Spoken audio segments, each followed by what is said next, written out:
بسم اللہ الرحمن الرحیم۔ السلام علیکم۔ حضرت محمد مصطفیٰ صلی اللہ علیہ وآلہ وسلم کا فرمان ہے مسواک کیا کرو، کیونکہ مسواک منہ کی پاکی ہے اور حق تعالیٰ کی خوشنودی ہے۔ جبرائیل مجھے ہمیشہ مسواک کی وصیت کرتے رہے، یہاں تک کہ مجھے خوف ہوا کہیں مجھ پر اور میری امت پر فرض نہ ہو جائے۔ اگر مجھے اپنی امت پر دشواری کا خوف نہ ہوتا، میں ان پر مسواک فرض کر دیتا، اور میں اس قدر کثرت سے مسواک کرتا ہوں کہ مجھے اپنے منہ کے اگلے حصے کی چھیل جانے کا خوف ہے۔ حضرت علی رضی اللہ تعالیٰ عنہ فرماتے ہیں، مسواک قوت حافظہ کو بڑھا دیتی ہے اور بلغم کو دور کر دیتی ہے۔ حضرت عائشہ صدیقہ رضی اللہ تعالیٰ عنہ فرماتی ہیں، مسواک موت کے سوا ہر مرض کی شفا ہے۔ حضرت حسان رضی اللہ تعالیٰ عنہ فرماتے ہیں، مسواک کرنا نصف ایمان ہے اور وضو۔ حضرت ابو ہریرہ رضی اللہ تعالیٰ عنہ فرماتے ہیں، مسواک انسان کی فصاحت میں اضافہ کرتی ہے۔ حضرت عبداللہ بن مبارک رحمۃ اللہ علیہ فرماتے ہیں کہ اگر کسی شہر کے باشندے مسواک سے انکار کرے تو امام ان سے مرتدین کی طرح قتل کرے۔ مسواک کے متعلق 10 فرمان مصطفیٰ صلی اللہ علیہ وآلہ وسلم۔ مسواک کر کے 2 رکعت پڑھنا بغیر مسواک کی 70 رکعتوں سے افضل ہے۔ مسواک کے ساتھ نماز پڑھنا بغیر مسواک کے نماز پڑھنے سے 70 گنا افضل ہے۔ 4 چیزیں رسولوں کی سنت ہے: عطر لگانا، نکاح کرنا، مسواک کرنا اور حیا کرنا۔ مسواک کرو، میرے پاس پیلے دانت لے کر نہ آیا کرو۔ مسواک میں موت کے سوا ہر مرض سے شفا ہے۔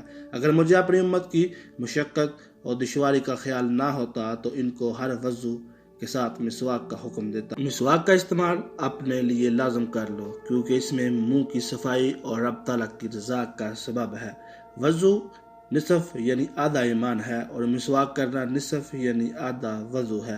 بندہ جب مسواک کر لیتا ہے پھر نماز کو کھڑا ہوتا ہے تو فرشتے اس کے پیچھے کھڑے ہو کر قرات سنتا ہے، پھر اس سے قریب ہوتا ہے یہاں تک کہ اپنا منہ اس کے منہ پر رکھ دیتا ہے۔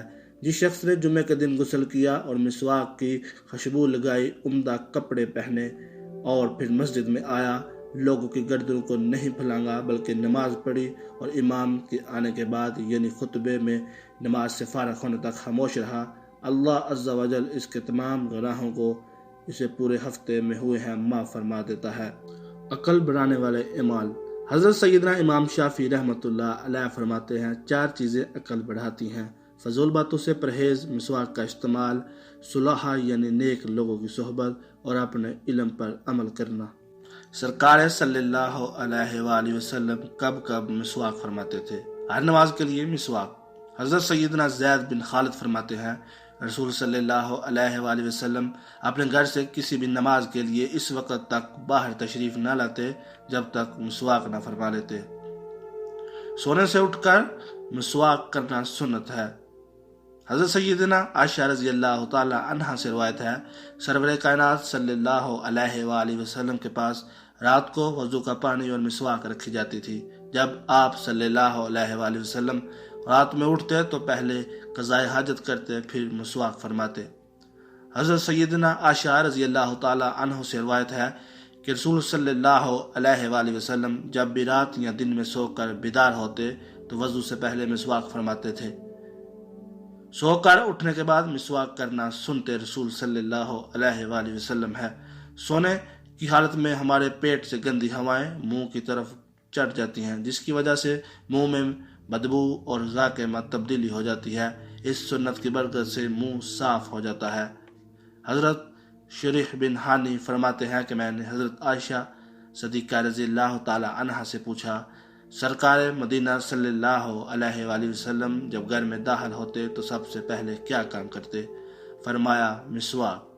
حضرت سیدنا عامر بن ربیعہ رضی اللہ تعالی عنہ سے روایت ہے کہ رسول پاک صلی اللہ علیہ وآلہ وسلم کو میں نے بے شمار بار روزے میں مسواک کرتے دیکھا ہے۔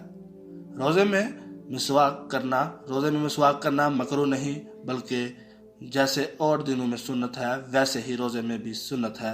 مسواک خشک ہو تر ہو، اگرچہ پانی سے تر کی ہو، زوال سے پہلے کریں یا بعد، کسی وقت بھی مکروہ نہیں۔ اکثر لوگوں میں مشہور ہے کہ دوپہر کے بعد روزہ دار مسواک کرنا مکروہ ہے، یہ ہمارے مذہب کے خلاف ہے۔ اگر مسواک چبانے سے ریشے چھوٹے یا مزہ محسوس ہو تو ایسی مسواک روزے میں نہیں کرنا چاہیے۔ حضرت سیدنا عائشہ صدیقہ رضی اللہ تعالیٰ عنہ فرماتی ہیں، بوقت وصال ظاہری وفات میں نے دریافت کیا آپ صلی اللہ علیہ وآلہ وسلم کے لیے مسواک لوں۔ آپ صلی اللہ علیہ وآلہ وسلم نے فرمایا، سر اقدس کے اشارے سے فرمایا، ہاں۔ چنانچہ میں نے اپنے سگے بھائی حضرت عبد الرحمن رضی اللہ تعالیٰ عنہ سے مسواک لے کر آپ صلی اللہ علیہ وآلہ وسلم کو پیش کی۔ آپ صلی اللہ علیہ وآلہ وسلم نے استعمال کرنا چاہی، لیکن مسواک سخت تھی، اس لیے میں نے غرض کی نرم کر دوں۔ آپ صلی اللہ علیہ وآلہ وسلم نے سر مبارک کے اشارے سے فرمایا، ہاں۔ چنانچہ میں نے دانتوں میں چبا کر نرم کر کے سرکار مدینہ صلی اللہ علیہ وآلہ وسلم کو پیش کر دی۔ آپ صلی اللہ علیہ وآلہ وسلم نے اس کو دانتوں میں پھیرنا شروع کیا۔